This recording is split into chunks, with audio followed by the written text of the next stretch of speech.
नमस्कार मित्रों, भारत के चमत्कारी संत चैनल में आपका स्वागत है। आज की घटना कुछ इस प्रकार है कि जब योगानंद जी अपने छात्रावास में रहते थे बीए की पढ़ाई पूरी करने के लिए, तो उनके एक सहपाठी द्विजेन बाबू भी उन्हीं की तरह के ख्याल रखते थे। अध्यात्म के बारे में उन्हें भी दिलचस्पी थी। द्विजेन बाबू एक बार योगानंद जी के साथ युक्तेश्वर जी के आश्रम में आते हैं और उन्हें इतनी ज़्यादा शांति मिलती है गुरु जी के सानिध्य में कि वे रोज़ वहाँ आने लगते हैं। जब भी योगानंद जी आश्रम जाते थे तो ये भी उनके साथ हो लिया करते थे। तो एक बार जब ये दोनों श्री युक्तेश्वर जी से मिलने जाते हैं तो उनका नौकर उन्हें कहता है कि गुरुदेव तो कलकत्ता गए हैं किसी ज़रूरी काम से। और उसके बाद योगानंद जी को गुरुदेव का पोस्टकार्ड मिलता है कि मैं बुधवार को सुबह 9 बजे की गाड़ी से आने वाला हूँ।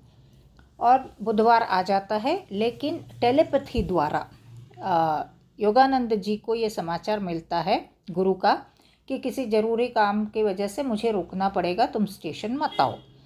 तो जब द्विजेन बाबू कहते हैं कि चलो गुरुजी को लेने स्टेशन जाना है, तो योगानंद जी कहते हैं नहीं नहीं, वे अभी नहीं आ रहे हैं। तो द्विजेन को बहुत गुस्सा आता है और वो कहते हैं ठीक है तुम यहीं रहो, मैं जाता हूँ। और वो चले जाते हैं। योगानंद जी उनके साथ नहीं जाते और योगानंद जी हॉस्टल की एक खिड़की के पास आके खड़े हो जाते हैं यूं ही बाहर का नज़ारा देखने के लिए।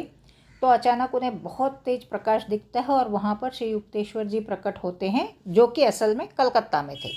प्रकट होते हैं और फिर ये महसूस करते हैं कि हवा में गुरुदेव का जो कपड़ा लहरा रहा है वो उनके शरीर को छू रहा है। ये अपने गुरु के पैर छूते हैं तो वही जूते जो वो पहना करते थे उसका स्पर्श, उनके पाँवों का स्पर्श जूते के अंदर। और उसके बाद गुरुदेव द्वारा इनके बालों को सहलाने का आशीर्वाद के रूप में ये सब वे महसूस करते हैं। तो गुरुदेव कहते हैं तुम्हें क्या लग रहा है कि ये तुम्हारा जो है एक तरह का कुछ कल्पना है? ऐसे नहीं है, ये सच है, मैं आया हूँ यहाँ पर।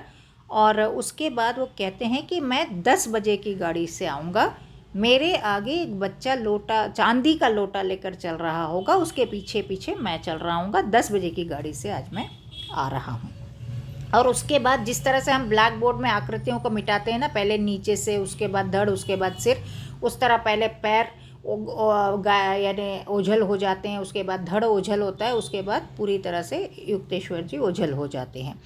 और उतने में इनका वो जो मित्र होता है स्टेशन से वापस आता है और रियलाइज़ करता है कि योगानंद जी ने सही कहा था, गुरुदेव नहीं आने वाले हैं। क्योंकि गुरुदेव से ना 9 बजे की गाड़ी में दिखते हैं ना 8:30 बजे की गाड़ी में दिखाई देते हैं। तो कहते हैं कि गुरुदेव तो नहीं आए।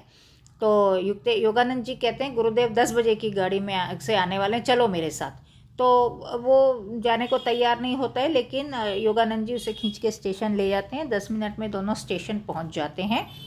तो गाड़ी आ चुकी होती है। एक छोटा बच्चा चांदी का लोटा लेकर आगे आगे चल रहा था, उनके पीछे पीछे युक्तेश्वर जी चल रहे होते हैं। तो ये फिर सबके सब घर पहुंचते हैं और युक्तेश्वर जी द्विजेन बाबू से कहते हैं, जो योगानंद जी के मित्र हैं, कि मैंने तुम्हें भी टेलीपैथी द्वारा संदेश भेजा था, तुमने उसे समझा नहीं, पकड़ा नहीं उस टेलीपैथी को। और उसके बाद जब ये दोनों छात्रावास वापस लौट रहे होते हैं तो द्विजेन बाबू गुस्सा हो जाते हैं और वो कहते हैं कि गुरुदेव ने संदेश भेजा था और तुमने मुझे बताया ही नहीं। तो योगानंद जी कहते हैं देखो, तुम्हारा मन इतना अशांत था कि तुम टेलीपैथी को ग्रास्प नहीं कर पाए, उसमें मेरी क्या गलती है? तो उनका दोस्त चुप हो जाता है। फिर वो कहता है ये बताओ कि तुम्हें कैसे पता था कि वो छोटा बच्चा जो है चांदी का लोटा लेके आगे चल रहा होगा, उसके पीछे युक्तेश्वर जी चल रहे होंगे, ये तुम्हें पहले से कैसे पता चला?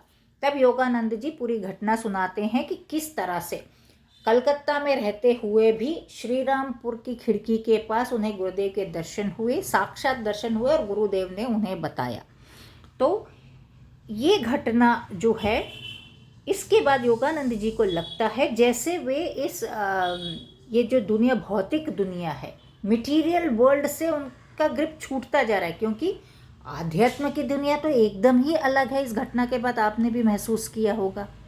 तो कितनी अच्छी घटना ये घटित हुई ना योगानंद के साथ। हम भी चाहते हैं कि हम भी ऐसे आध्यात्मिक शक्तियों को महसूस करें।